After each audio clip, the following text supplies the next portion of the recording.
Sorry, guys.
Welcome to After Dark at the Fixed Ops Roundtable, featuring Katrina, Ness, Vanessa Collins, and Ted Ings. This episode is brought to you by BG Products, partners beyond products. And now for your hosts, Ted Ings, Vanessa Collins, and Katrina Ness. Good evening, everyone. Happy Monday, and welcome back to the Fixed Ops Roundtable's After Dark show. Today, we have two very special guests who we all know and love, Robert Miggs and Tony Owens. Welcome. How are you guys? Doing sensational. Well. And we already have a lot of surprises tonight. We are, Vanessa, we're live, right? We are live. I can already see so many comments rolling in. Yep. Trevor Shannon, good evening. Michael Weldon, good evening to you. Katrina and Vanessa, good evening to you as well. We are really honored and humbled tonight to have both Tony Owens and Robert Miggs, Robert Migliaccio. Tony from Germain Motor Company in Ohio, and Robert Miggs from Carter Myers in Virginia and many other states. Sean Kingery in the chat. I agree, my friend. Two of my favorites as well. And Katrina, a lot of surprises already tonight, and we're just getting started. Yeah, there's been a lot, from goofiness in the green room to starting up the show. We're having a good evening, and it's about to get better. Feeling it is. So great to see you all. We are now 5 weeks away from the big show that's coming up in September. A lot of panels going on this week. Robert, you were on one just the other day. Tony, you got a big panel coming up on Wednesday, I think, this week. I'm hearing a lot about it. And Katrina, would you mind telling us about the big 4-day and when it is? Yeah, of course. So the next Fixed Ops Roundtable will be Summer Palooza, coming to you September 16th through the 19th. This is a 4-day all virtual event from 9 a.m. to 4:30, and you can get your complimentary tickets now at fixedopsroundtable.com. Yep, there we are. And good to see everybody. You probably got a text from the Fixed Ops Roundtable last Wednesday. A lot of people did. That was our test. We're going to be doing some texting from a new platform. Claudia, good to see you tonight as well. And a lot in store, Robert. And we're going to do some new things to shake it up, make it a little bit different this time. Maybe a lot different, Robert. That's good. That's what it needs to be. I had so much fun with all these. I actually got 2 tickets just because I figured they were so expensive to get. I wanted to make sure I had enough room for myself. Sarah Van Dyne in the chat. And Robert, the that panel we did with Joe Lockard, that Automax panel, we recorded it last week. I think it was on Thursday, but that was really, and Sean Kingery was on that as well. That was a great panel. It is. It always is. And that group of Fixed Ops correspondents, I can say, has been a great group to kind of learn and mentor with, and just the whole concept of the conversation we have on there, from Marco's concept to Joe's view of everything, and then just seeing it kind of everything in between. It's a great panel to be part of. Yeah, and got some best practices, learned some things. Trevor Shannon, you're on a panel coming up, I believe, in the next week or so. Trevor, I had Maureen here today. Our good friend Maureen Martin from Dynatron was here, and she's putting together a panel with a lot of dignitaries, a lot of dealers, and Les Sofer as well, Trevor. So looking forward to all that. And Maureen and I kind of went through the game plan as what we're going to do, and looking forward to that. And that technician panel, Tom from West Her, Robert, had some really, really cool things he had to say. I took a lot of notes on that one. It did. It was hard to pay attention. As you know, his beard just keeps getting more and more massive as we keep recording. So the way he's holding true on that has been pretty great. But no, he's got some great input, some great ideas, and just their auto group does a great job. So kudos to him. And Tony Owens, where have you been? I mean, a lot happening in fixed ops, and I do see you online. I haven't been on as much lately, but I'm on. Hey, don't miss the next show. This next one's going to be a good one. It's going to be the best ever. But yeah, just loving life every day and working every day and doing my favorite thing, walking into a car dealership every day. It's a great day every day. Ladies, I saw something that Tony had posted maybe about 2 weeks ago that he's celebrating an anniversary in the car business. Tony, tell us about that. How many years? 44 years. I'm a numbers guy. I'm always crunching numbers, looking at numbers, and I was going to do 50, but I think I'm going to do 60. Maybe I'll do another 16. Man, I don't want to leave. They're going to have to throw me out. They're my home. Dealerships are my home. I love going to dealerships around the country. I love going to see an Ed. I went down there and saw in North Carolina. But I love going to dealerships. They're great. I love walking into them. I love being in them. I'm a home at dealerships. They're sensational, and I can't get enough of researching them. I love it. So, Tony, let me ask you. I know you started off many years ago in sales. Has the car business in general changed a whole lot in the time that you've been in it? Oh man, has it ever? Shoot, when I started selling cars, we had to take ups. Now everything's online. When I was selling used cars, I sold used. We had 20 salesmen, 10 used, 10 new. I wanted to sell used because it was hard buying Hondas back then. They marked them up. Customers didn't like that. And so that's addendums were the thing. And the thing about it is, when I was selling, you sell a used car. If you got a 79 Trans Am, you can't find it online. If you got it, they're going to buy it. Now they just get online, they find that car, and that's a huge difference there, right there. The gigantic difference. Everything runs in cycles, though, but particularly in the last 3 years with COVID, things have really changed. But it'll run cycles. We'll all be back around. Everything's going to be good. Fixed ops is doing good right now. Sales is trying to keep up. It'll be all right. I see Rebecca Chernick in the chat. Rebecca, you had a 79 Trans Am. I think I remember you telling me the story. By the way, Rebecca Chernick is coming back on the After Dark show later this month. So looking forward to seeing you. Yeah. You're a big fan there, Tony. I love her. I love her.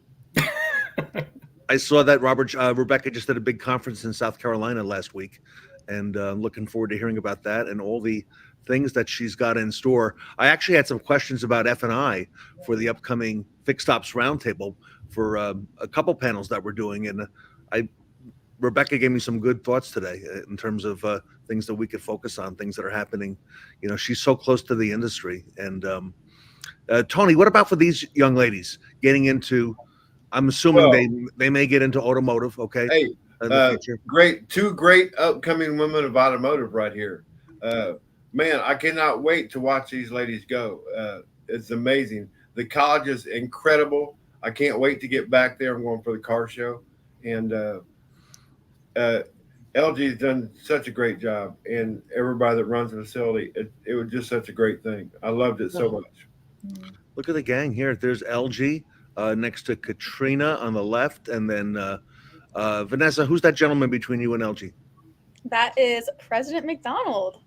He just signed his second term. He is the president of Northwood University. So looking forward to getting back up there. Tony, are you coming first weekend in October to the 61st Northwood International Auto Show? Absolutely. I told the man who runs it, it's his last one. I said, I'm going to be there. I can't miss it. He said it's my last one. I said then it's going to be the best one. Let's go. So I'm looking forward to it. And Tony and Robert, here's where we met. There she is. There's Katrina next to Sarah Van Tyne. We met Katrina and Vanessa during the auto show last year, and the students really ran away with the entire show. They were the amazing talent, and we had no idea what was in store for us at the Fixed Ops Roundtable. But look at Brooke Engelhart, and she's been Katrina, she's such a powerhouse, as well as Carson, I think, in here as well. Yeah, they're both two great students. Brooke has done a lot for our auto show, and she's continuing to work for our coming up 61st anniversary of our auto show. So her and Vanessa put in a lot of work on the marketing side of things and really keep the show running. So we appreciate them dearly for everything they do. Yeah.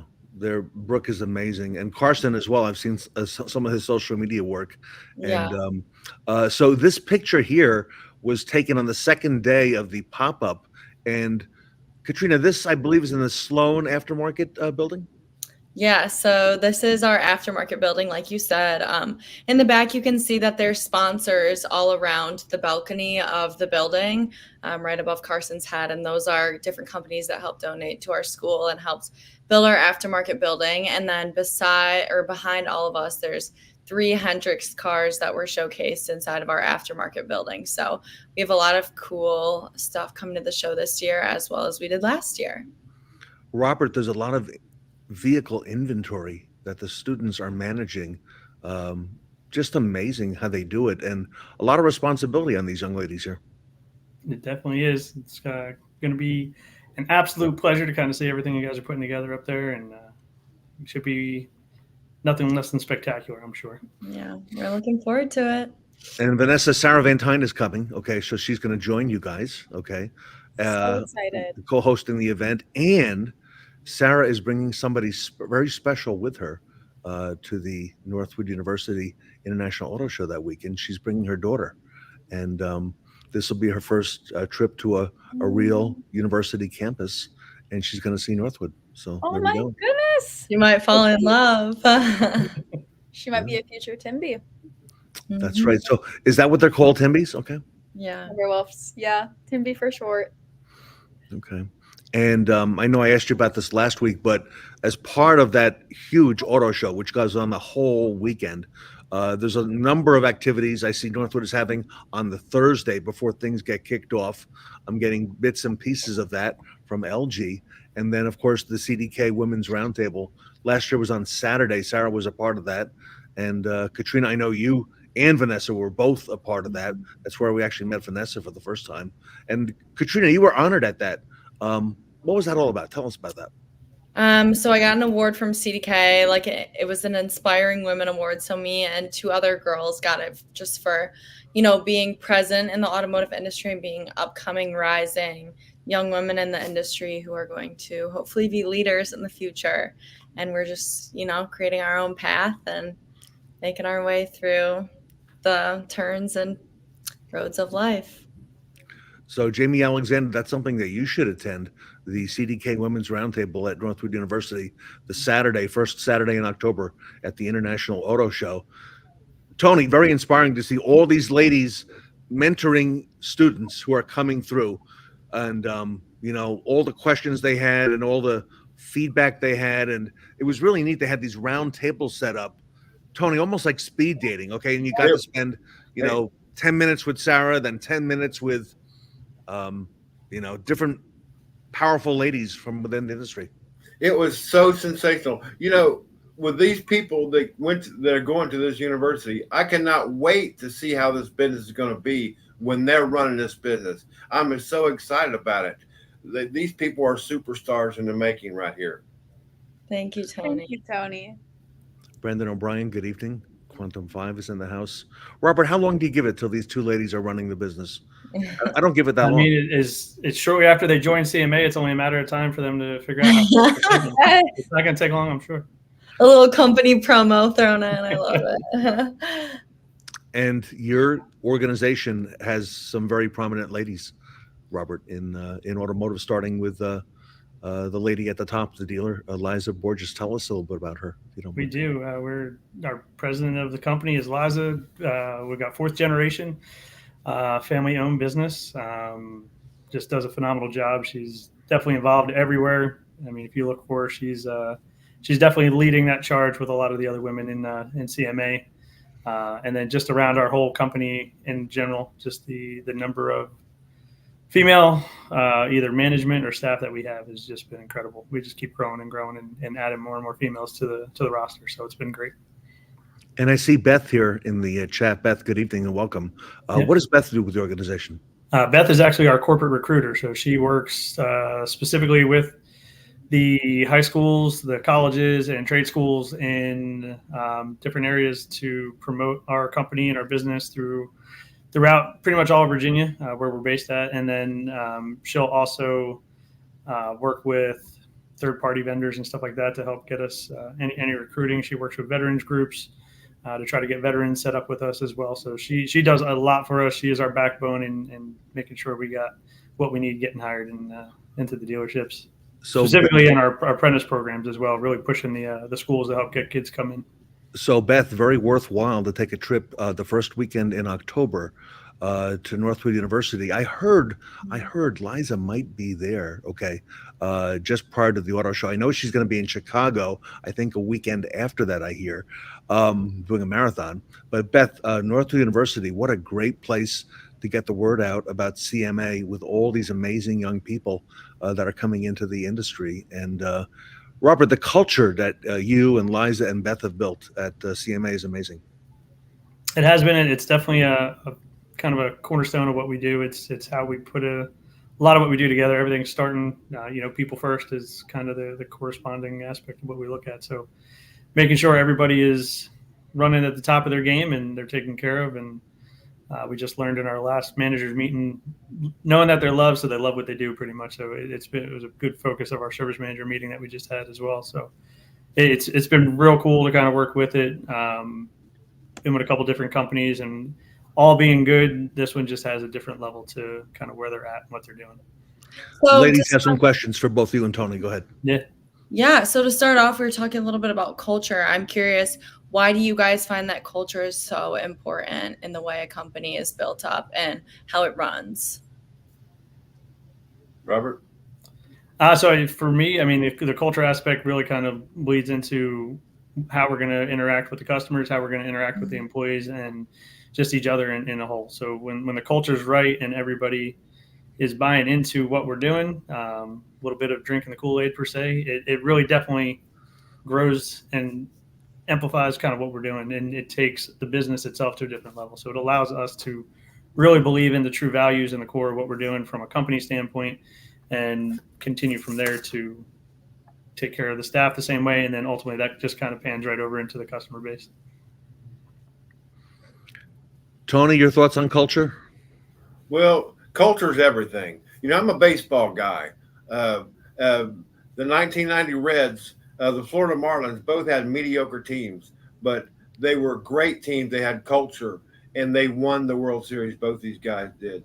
You cannot do better than a great team with great culture. They can beat great teams without great culture all day. Fair enough. That's awesome. So we at the Fixed Ops Roundtable, we do a lot of social media, right? We all know this. My question for you guys, and whoever can go first, is how has social media developed your abilities to perform your job? We go first? Go ahead, Tony. I'll let you take it first. Well, social media has opened up a huge thing.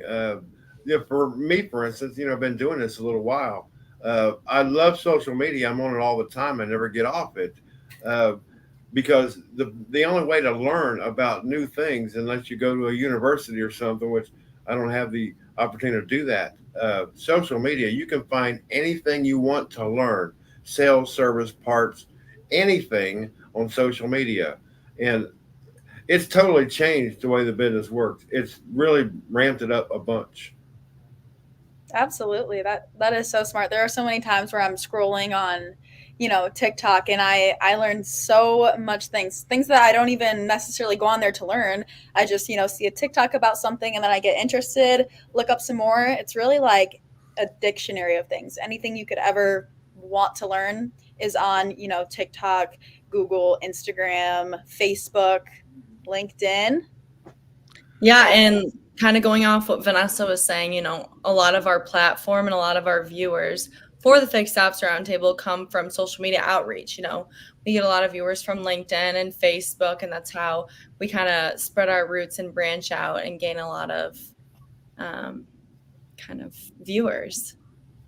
So Jamie Alexander in the chat, I learned something about 3 weeks ago from Vanessa Collins. In passing, Vanessa was saying to me, there was something we were searching for. And the first thing she said was, because my thought was, search on this topic, that she would go to Google to search it. But no, the first place that Vanessa went was TikTok to search for this particular phrase we're looking for. And a little light bulb went on. Okay. So I researched that and I found out, Vanessa, that that's the popular thing to do, is to search for things now first and maybe only on TikTok. That's all I do. The first thing, usually when it comes to, finding out how a certain clothing item fits, if I'm looking to buy a clothing item or if I'm trying to find a good movie to watch, literally everything, I typically check TikTok first, which is kind of crazy how that's become a search engine tool. Yeah, I'm the same exact way. I feel like it's so like filtered specifically, and like I feel like it's a lot of like people like-minded people that kind of come together about a product or an idea or a conspiracy, and like it just feeds you what you want to hear right at the top and what you're looking for. So it's not like clicking on a website, scrolling down, reading, trying to figure out exactly like what you're trying to look for. I feel like it's just so feeded and directed towards you, and it makes life a lot easier. Absolutely. And it's video form, which especially for the younger generation, and I'm sure all the generations above too, it's a lot of people would prefer to watch a video than to read. And that's just the truth of it all. I know Sarah's taking good notes. Robert, you're in the right place on TikTok. I'm trying to be everywhere I can be, but back to that comment of social media, it's been huge and very instrumental in kind of how I've based where my career is at now. Where I'm at physically in my job is because of social media. Being on the Fixed Ops Roundtable is because of social media. Being involved with a lot of the groups that I'm with outside of the business are related to social media. Everything's kind of tied back into it, just because the platforms allowed me to have such a vast connection to so many people nationally and internationally, more so than probably ever would have if just going to a local 20 group or going to a local brand oriented kind of group meeting in that regard. So it's been absolutely huge in what I'm doing, and TikTok's fun.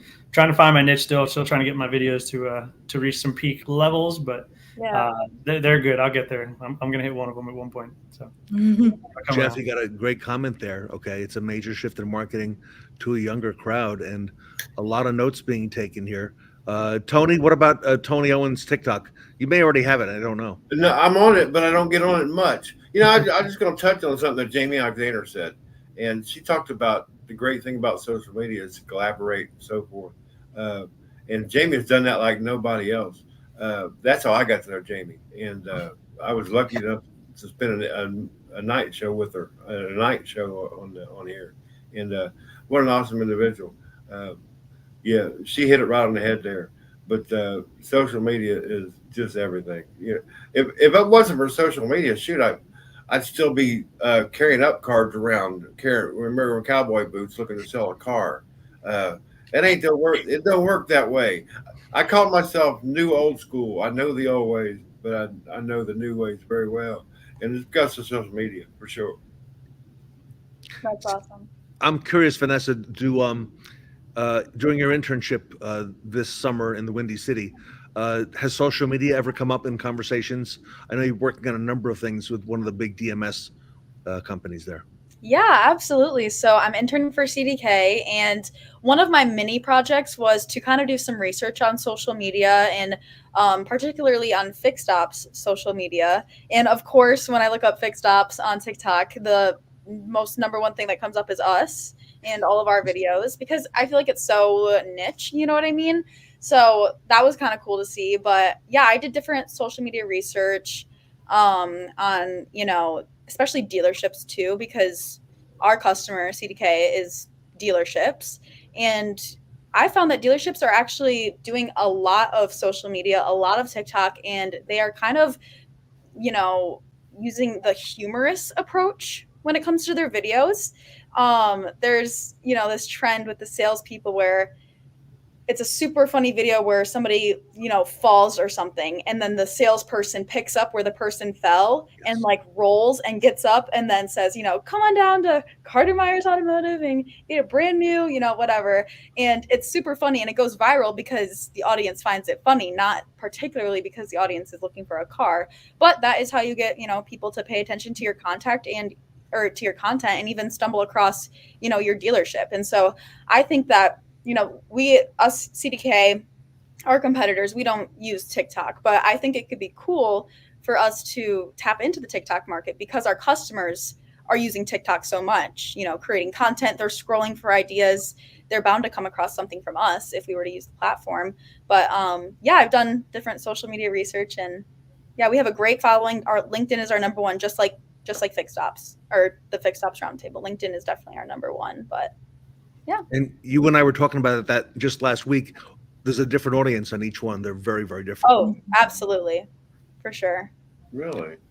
Robert, are you cross-posting the same videos between TikTok and your other channels? Oh, that's probably the hardest part is trying to follow the base on each one because it's so different sometimes, and you really have to kind of critique each one. So a Facebook video or post might be similar, but different verbiage in what I kind of use. So, Facebook might be a little more kind of just a hello, hey, I'm out there, how you doing? And LinkedIn's going to definitely be more business related when I'm there. It's a little more focused because I'm looking more to connect there on a business level than to kind of sell or get anybody's attention on anything. So I'm more just trying to gain exposure on LinkedIn.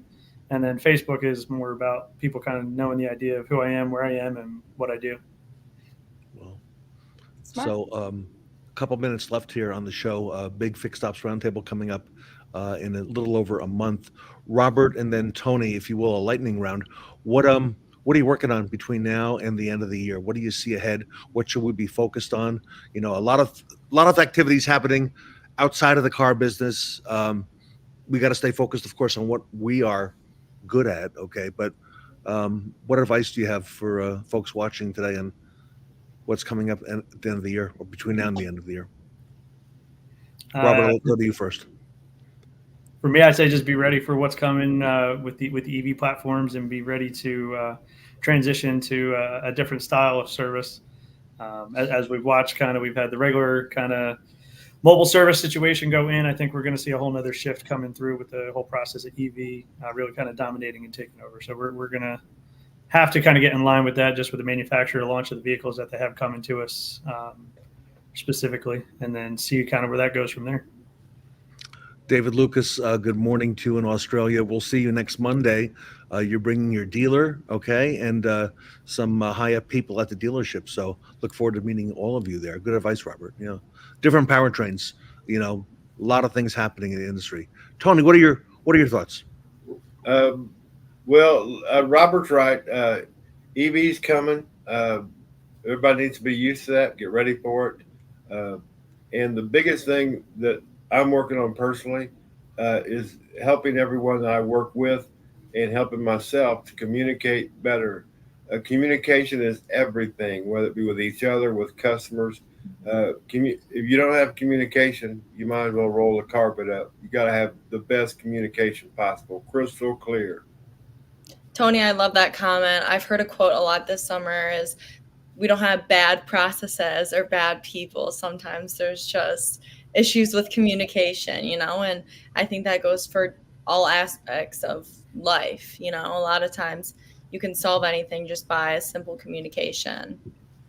Well, it's so easy these days to communicate. Back in the day, we had to write on an AVO on a piece of paper and put it in somebody's mailbox. Mm-hmm. Shoot, now you can text, email. There's all kinds of ways to get to somebody quickly. And we need to take advantage of every one of those avenues. That's true. Good point. Communication. the focus on trust in our industry. Trust is something that takes a long time to earn, right? Doesn't happen overnight.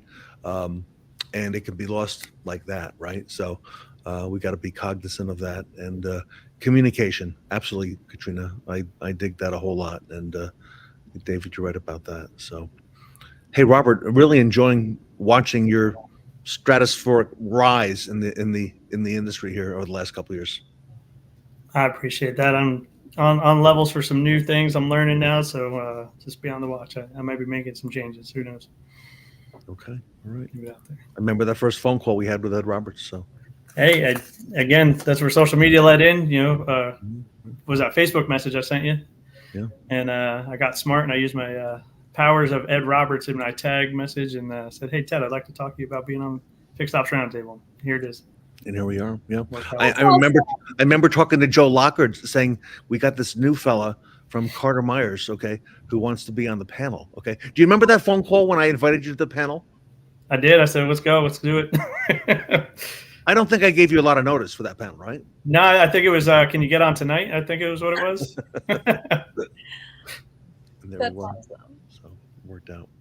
Tony, very grateful to you at Germain for all the things you do for our industry. Well, thank you for having me on the show, and thanks to everyone on the Fixed Ops Roundtable. It's my family. It is my family, and I love it. I love all you guys and all the camaraderie between everyone. It's a family, and I thank you. Thanks for coming all the way up to Northwood to see us. We'll be back on Wednesday night, everybody. We've got a great show lined up for you. Mark Behar is going to be here. He's new to the Fixed Ops Roundtable. You're going to get to hear about some new things he's doing in the industry to help service departments. And he's here in the Northeast.